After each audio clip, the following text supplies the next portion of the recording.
We're reading Deathworld by Harry Harrison. Details are in the description. Chapter 7. In the morning, Jason awoke with a bad headache and the feeling that he had never been to sleep.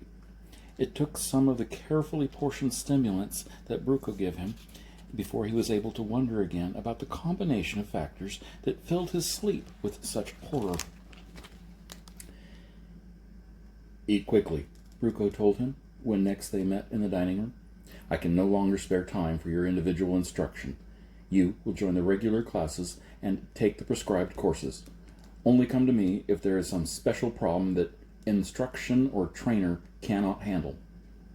The classes, as Jason should have expected, were composed entirely of stern-faced little children. With their compact bodies and no-nonsense mannerisms, they were recognizably Pyrrhian, but they were still children enough to consider it very funny to have an adult in their classes. Jammed behind one of the tiny desks, the red-faced Jason did not think it was much of a joke. All resemblance to a normal school ended with the physical form of the classrooms. For one thing, every child, no matter how small, packed a gun. And the courses were all individual and involved with survival. The only possible grade in a curriculum like this was 100%, and students stayed with a lesson until they mastered it perfectly. No courses were offered in the normal scholastic subjects. Presumably, those were studied after the child graduated survival school and could face the world alone, which was a logical and cold-hearted way of looking at things.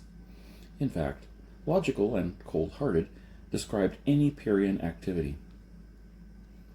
Most of the morning was spent on the operation of one of the med kits strapped around the wrist.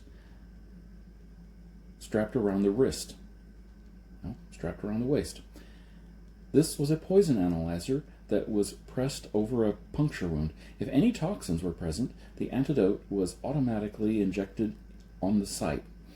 Simple in operation, but incredibly complex in construction.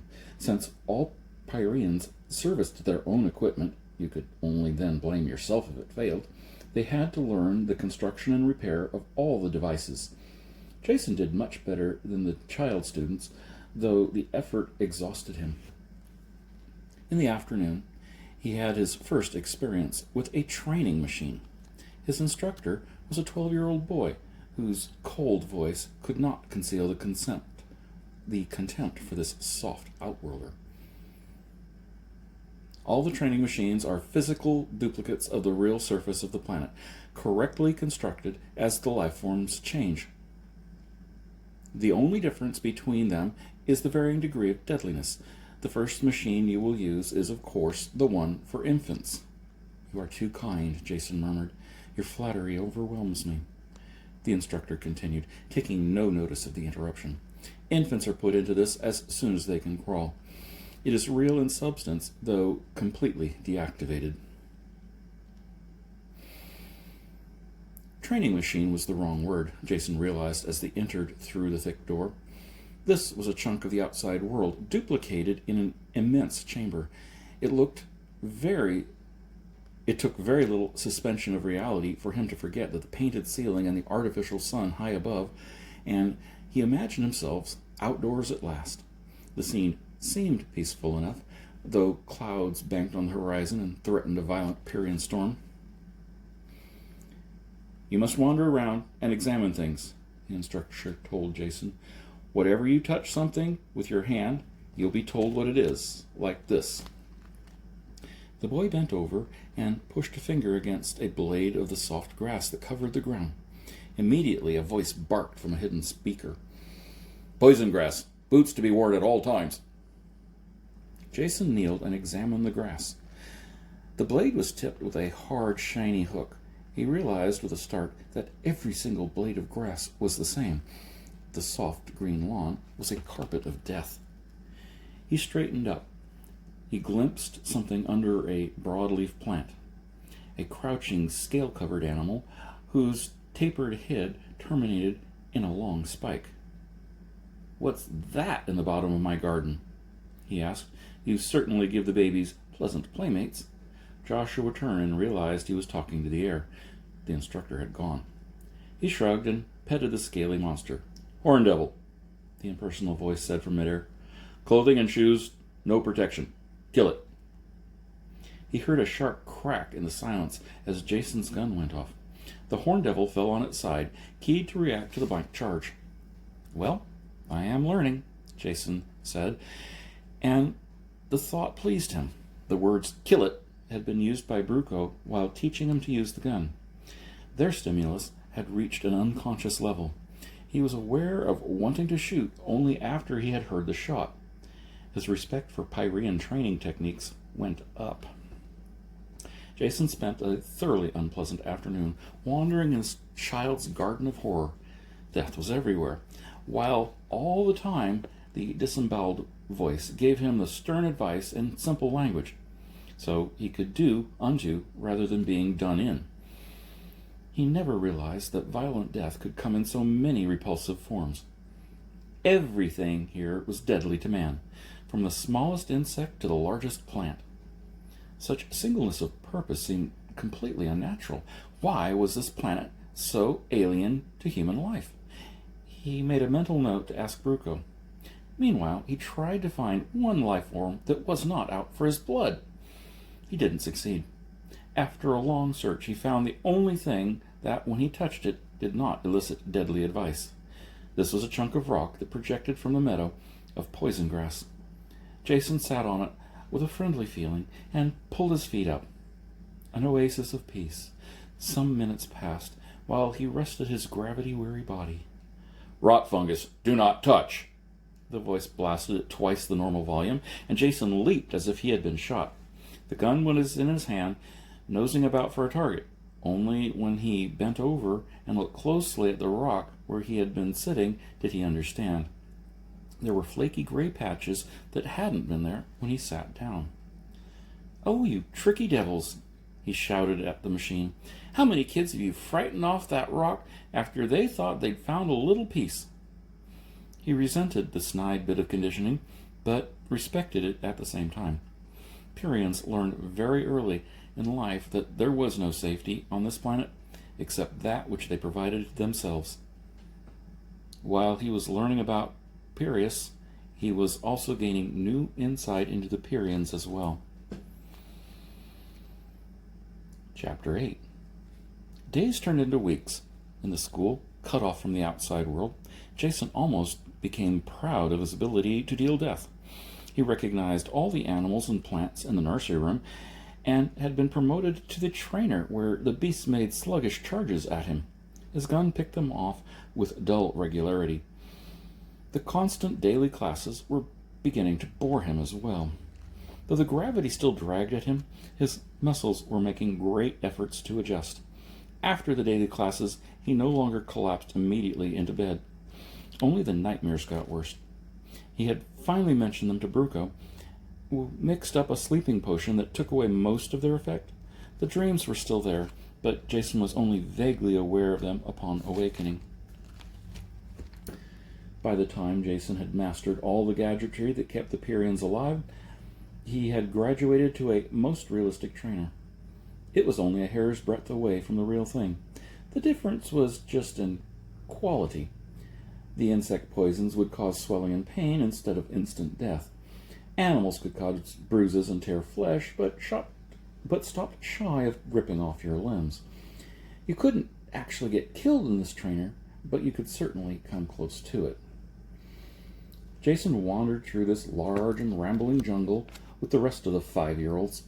There was something a bit humorous, yet sad, about their unchildlike grimness. Though they still might laugh in their quarters, they realized there was no laughing outside. To them, survival was linked with social acceptance and desirability. In this way, Piraeus was a simple black and white society.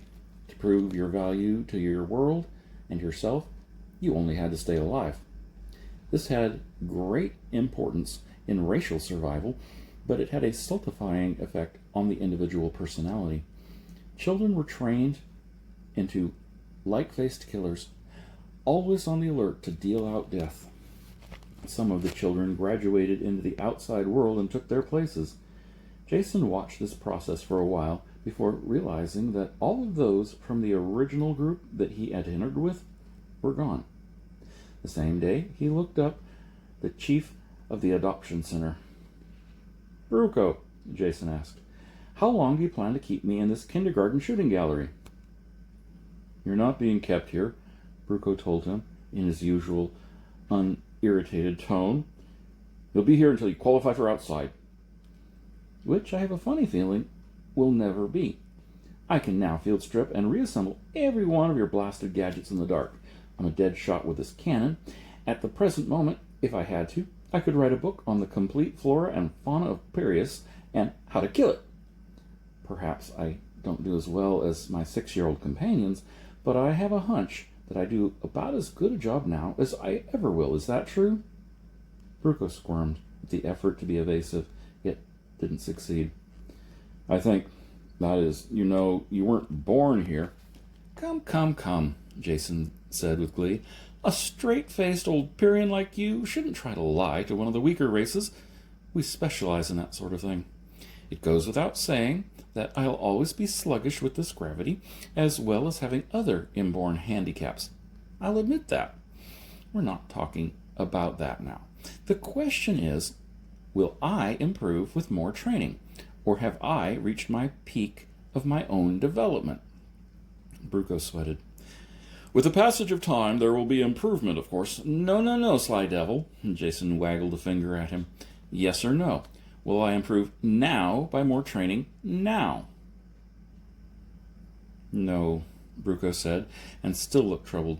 Jason seized upon him like a poker hand. "Now, let's think about that. I won't improve, yet I'm stuck here. That's no accident. So, you must have been ordered to keep me here. And, from what I've seen on this planet, admittedly very little, I would say that Kirk ordered you to keep me here. Is that right?" "He's only doing it for your own sake," Bruco explained. "He's trying to keep you alive." "The truth is out," Jason said, "so let's now forget about it. I didn't come here to shoot rabbits with your offspring. So, please show me the street door. Or is there a graduation ceremony first? Speeches, handing out of school pens, sabers overhead?" "Nothing like that," Bruco snapped. "I don't see how a grown man like you can talk such nonsense all the time. There is none of that, of course. Only some final work in the partial survival chamber. That is a compound that connects with the outside, really part of the outside, except most of the violent life forms are excluded. And even some of those manage to find their way in once in a while." "When do I go?" Jason shot the question. "Tomorrow morning. Get a good night's sleep. You'll need it." There was one bit of ceremony attendant with the graduation. When Jason came into Bruco's office in the morning, Bruco slid him a heavy clip across the table. "These are live bullets," he said. "I'm sure you'll be needing them. After this, your gun will always be loaded." They came up to a heavy airlock, the only locked door that Jason had seen in the center. While Bruco unlocked it and threw the bolts, a sober-faced 8-year-old with a bandaged leg limped up. "This is Griff," said Bruco. "He will stay with you wherever you go from now on." "My own personal bodyguard?" Jason asked, looking down at the stocky child who barely reached his waist. "You might call him that." Bruco swung the door open. "Griff tangled with a sawbird, so he won't be able to do any real work for a while. You yourself admitted you will never be equal to a Pyrrhian, so you should be glad of a little bit of protection." "Always the kind word, that's you, Bruco," Jason said. He bent over and shook hands with the boy. Even the 8-year-olds had bone-crushing grips. The two of them entered the lock. Bruco swung the inner door shut behind them, and as soon as that was sealed, the outer door opened automatically. It was only partially open when Griff's gun blasted twice. They stepped out onto the surface of Pyrrhius, over the smoking body of one of its animals. Very symbolic, Jason thought. He was also bothered by the realization that he hadn't remembered to look for something coming in. Then, too, he couldn't even identify the beast from its charred remains. He glanced around, hoping that he would be able to fire himself next time. This was an unfulfilled hope. The few beasts that came their way were always seen first by the boy. After an hour of this, Jason was so irritated that he blasted an evil-looking thorn plant out of existence. He hoped that Griff wouldn't be looking at it too closely. Of course he did. "That plant wasn't even close. Stupid to waste good ammunition on a plant," Griff said. There was no real trouble during the day. Jason ended by being bored, thoroughly soaked by the frequent rainstorms. If Griff was capable of carrying on a conversation, he didn't show it. All of Jason's gambits failed. The following day went the same. On the third day, Bruco appeared and looked Jason carefully up and down. "I don't like to say it, but I suppose you're as ready as you will ever be to leave now. Change the virus filters in your nose plugs every day. Always check your boots for tears in metal cloth suiting for rips. Medikit supplies renewed once a week." "And wipe my nose and wear my galoshes. Anything else?" Jason asked. Bruco stared and started to say something, and then he changed his mind. "Nothing that you shouldn't know by now. Very well. Keep alert, and good luck." He followed up the words with a crushing handshake that was totally unexpected. As soon as the numbness in Jason's hand left, he and Griff went out through the large entrance lock. Chapter 9. Real as they had been, the training chambers had not prepared him for the surface of Piraeus. The reason was the basic similarity, of course, the feel of the poison grass underfoot and the erratic flight of a stingwing in the last instant before Griff blasted it. But those were scarcely noticeable in the crash of the elements around him. A heavy rain was falling, more like a sheet of water than individual drops. Gusts of wind tore at it, hurtling the deluge into his face. He wiped his eyes clear and could barely make out the conical forms of two volcanoes on the horizon, vomiting out clouds of smoke and fire. The reflection of this inferno was a sullen redness on the clouds that raced by in banks above. There was a rattle on his hard hat, and something bounced off to splash upon the ground. He bent over and picked up a hailstone as thick as his thumb. A sudden flurry of hailstones painfully on his back. He straightened up hurriedly. As quickly as it had started, the storm was over. The sun burned down, melting the hailstones and sending curls of steam up from the wet street. Jason sweated inside his armored clothing. Yet, before they had gone a block, it was raining again, and he shook with chill. Griff trudged steadily along, indifferent to the weather or the violence that rumbled on the horizon and shook the ground beneath their feet. Jason tried to ignore this discomfort and match the boy's pace. The walk was a depressing one. The heavy, squat buildings loomed grayly through the rain, more than half of them in ruins. They walked on a pedestrian way in the middle of the street. The occasional armored trucks went by on both sides of them.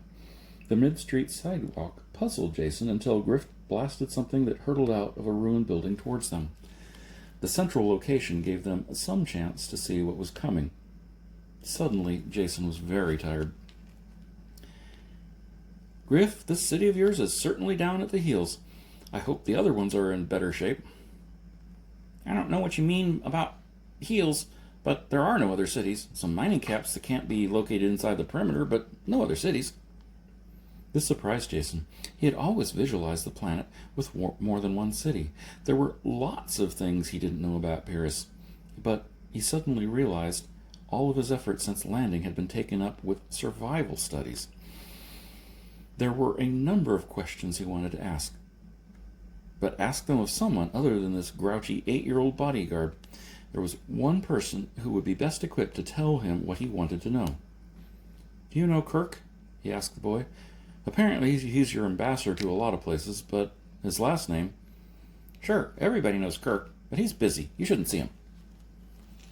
Jason shook a finger at him. "Minder of my body you may be, but minder of my soul you are not. What do you say I call the shots, and you go along and shoot the monsters, okay?" They took shelter from a sudden storm of fist-sized hailstones. Then, with ill grace, Griff led him to one of the larger central buildings. There were more people here, and some of them even glanced at Jason for a moment before turning back to their business. Jason dragged himself up 2 flights of stairs before they reached a door marked Coordination and Supply. "Kirk in here?" Jason asked. "Sure," the boy told him. "He's in charge." "Fine.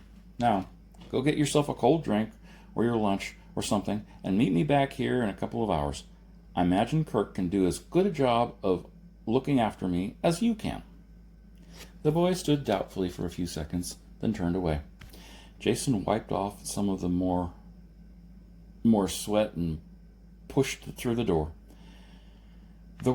There was a handful of people in the office beyond. None of them looked up at Jason or asked his business. Everything on Pyrrhus has a purpose. If he came in here, he must have a good reason. No one would ever think to ask him what he wanted. Jason, used to the petty officialdom of 1,000 words, waited for a few moments before he understood that. There was a door at the other end. He shuffled over and pushed it open. Kirk looked up from a desk strewn with papers and ledgers. "I was wondering when you'd show up," he said. "A lot sooner if you hadn't prevented it," Jason told him, and dropped wearily into a chair. "It finally dawned on me that I could spend the rest of my life in your bloodthirsty nursery school if I didn't do something about it. So, here I am." "Ready to return to civilized worlds now that you've seen enough of Pyrrhus?" "I am not," Jason said. "I am getting very tired of everyone telling me to leave. I'm beginning to think that you and the rest of the Pyreans have something to hide." Kirk smiled at the thought. "What could we have to hide? I doubt any planet has as simple and one-directional an existence as ours." "If that's true, you certainly wouldn't mind answering a few direct questions about Pyrrhus." Kirk started to protest, then laughed. "Well done. I should know better by now than to argue with you. What do you want to know?" Jason tried to find a comfortable position in the hard chair and gave up. "What's the population of your planet?" he asked. For a second, Kirk hesitated, and then said, "Roughly 30,000. That's not very much for a planet that's been settled for this long, but the reason should be obvious." "All right. Population 30,000. Now, about the surface control of your planet. I was surprised to find out that this city within the protective wall, the perimeter, is the only one on the planet. Let's not consider the mining camps, since they are obviously just extensions of the city. Would you say, then, that your people control more or less of the surface of the planet than you did in the past?" Kirk picked up a length of steel pipe from the desk that he used as a paperweight and toyed with it while he thought. The thick steel bent like rubber beneath his touch as he concentrated on his answer. "That's hard to say. There must be records of that sort of thing, though I wouldn't know where to find them. It depends on many factors." "Let's forget that for now, then," Jason said. "I have another question that's really more relevant. Would you say that the population of Pyrrhus is declining steadily year after year?" There was a sharp twang as the steel snapped in Kirk's fingers, the pieces dropping to the floor. He stood over Jason, his hands extended toward the smaller man, his face flushed and angry. "Don't ever say that," he roared. "Don't let me ever hear you say that again." Jason sat quietly as he could, talking slowly and picking out each word with care. His life hung in the balance. "Don't get angry with me, Kirk. I meant no harm. I'm on your side, remember? I can talk to you because you've seen much more of the universe than Piraeus and the people that have never left the planet. You're used to discussing things. You know that words are just symbols. We can talk and know that you don't have to lose your temper over mere words." Kirk lowered his arms and stepped away. Then he turned and poured himself a glass of water out of a bottle on the desk. He kept his back to Jason while he drank. Very little of the sweat Jason wiped from his sopping face was caused by the heat of the room. I'm sorry I lost my temper, Kirk said, dropping heavily into his chair. Don't usually happen. Been working hard lately. Must have gotten my temper on edge. He made no mention of what Jason had just said. Happens to all of us, Jason told him. I won't begin to describe my condition and my nerves when I finally hit this planet. I am finally forced to admit that everything you said about Pyrrhus is true. It is the most deadly spot in the system, and only a native-born Parian could possibly survive here. I can manage to fumble along a bit after my training, but I know I would never stand a chance on my own. You probably know I have an 8-year-old as a bodyguard. Gives you a good idea as to my real status here. Anger suppressed, Kirk was back in control of himself. His eyes narrowed in thought. Surprises me to hear you say that. Never thought I would hear you admit that anyone could be better than you at anything. Isn't that why you came here? To prove you were as good as any native-born Parian? Score one for your side, Jason admitted. I didn't think it showed that much. And I am glad to see that your mind isn't as muscle-bound as your body. Yes, I'll admit that was probably my main reason in coming. That and curiosity. Kirk was following his own train of thoughts and puzzled where they were leading him. You came here to prove that you were as good as any native-born Parian, and now you admit that an 8-year-old can outdraw you. That just doesn't stack up with what I know about you. If you give with one hand, you must be taking back with the other. In what way do you still feel natural superiority? Jason thought a long time before answering. I'll tell you, he finally said, but don't snap my neck for it. I'm gambling that your civilized mind can control your reflexes, because I have to talk about things that are strictly taboo on Pyrrhus. In your people's eyes, I'm a weakling because I come from off-world. Realize, though, that this is also my strength. I can see things that are hidden from you by long association. You know, the old business about not being able to see the forest for the trees? Kirk nodded agreement, and Jason went on. To continue the analogy farther, I landed from an airship, and the first thing I could see was the forest. To me, certain facts were obvious. I think that you people know them too, only you keep your thoughts carefully repressed. They are hidden thoughts that are completely taboo. I am going to say one of them now out loud, and I hope you can control yourself well enough not to kill me. Kirk's great hands tightened on the arms of his chair, the only sign that he had heard. Jason talked quietly, as smoothly and as easily as a lancet probing into a brain. Human beings are losing the war on Pyrrhus. There is no chance they can win. They could leave for another planet, but that would not be victory. Yet, if they stay and continue this war, they not only prolong a particularly bloody form of racial suicide, with each generation the population drops, until eventually the planet will win. One arm of Kirk's plastic and steel chair tore loose under the crushing grip of his fingers. He didn't notice it. The rest of his body was rock hard and still, and his eyes were fixed on Jason. Looking away from the fractured chair, Jason sought for the right words. This is not a real war. This is a disastrous treating of symptoms, like cutting off cancerous fingers one by one. The only result can be ultimate death.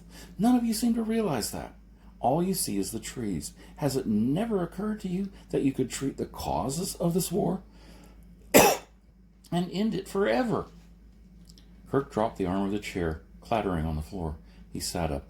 What the devil are you talking about? You sound like a grubber. Jason didn't ask what a grubber was, but he filed a name. Call me a Parian by adoption. I want this planet to survive as much as you do. I think this war can be ended by finding causes and changing them, whatever they are. You're talking nonsense, said Kirk. This is just an alien world that must be battled. The causes are self-obvious. Facts of existence. No, they're not, Jason insisted. Consider for a second, when you're away for any length of time, On this planet, you must take a refresher course to see how things have changed for the worse while you were gone. Well, that's a linear progression. If things get worse when you extend them into the future, they have to get better if you extend them into the past.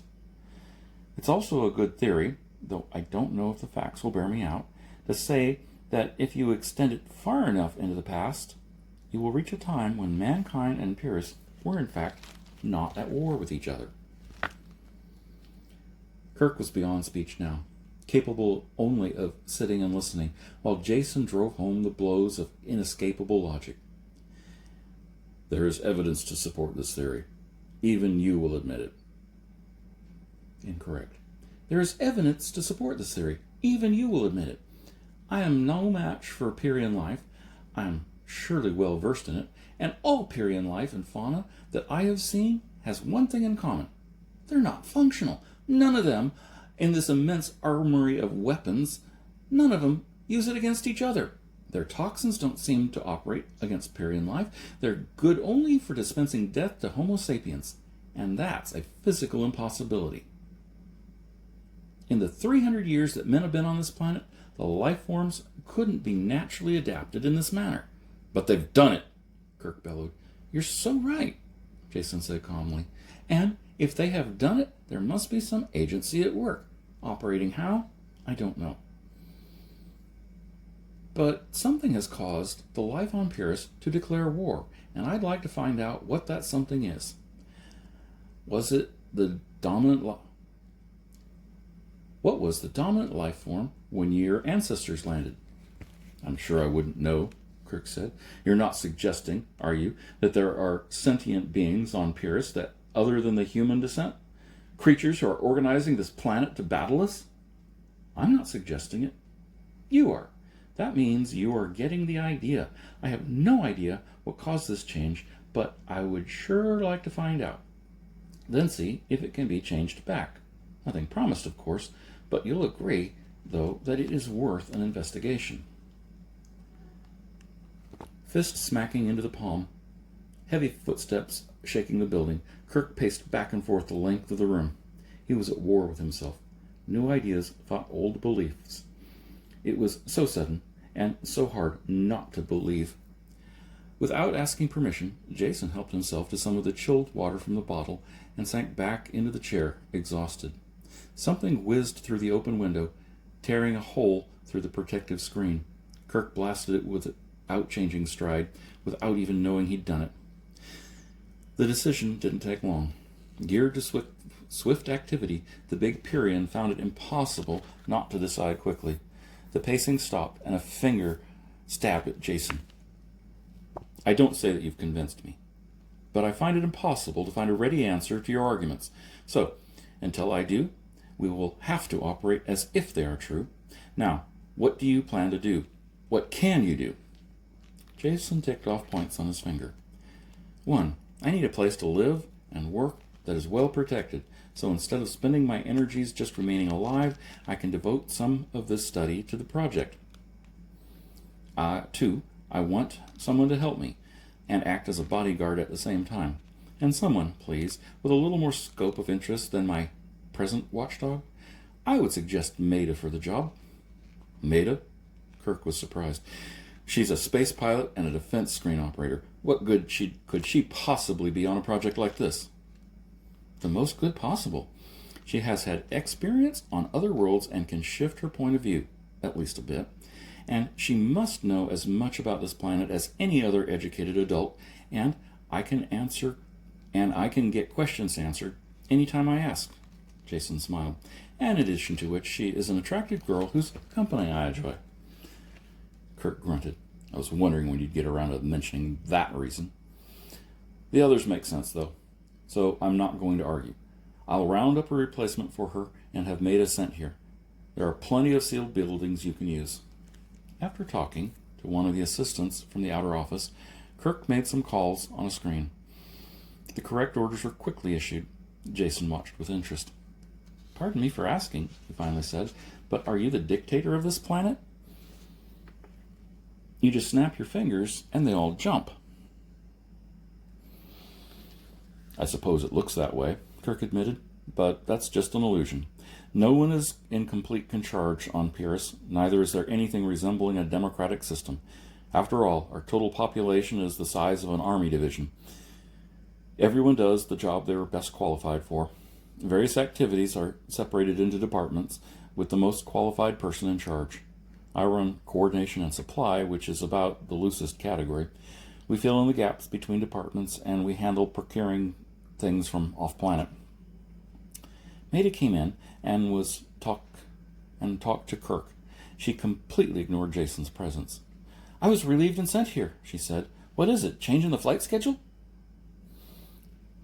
"You might call it that," Kirk said. "As of now, you are dismissed from all your old assignments and assigned to a new department, Investigation and Research. That tired-looking fellow over there is your department head." "A sense of humor," Jason said. "The only native-born one on Pyrrhus. Congratulations, there's hope for the planet yet." Maida glanced back and forth between them. "I don't understand. I can't believe it. I mean, a new department? Why?"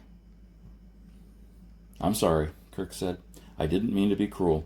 I thought perhaps you might feel more at ease." What he said was true. Jason has a way, or may have a way, to be of immense value to Pyrrhus. Will you help him?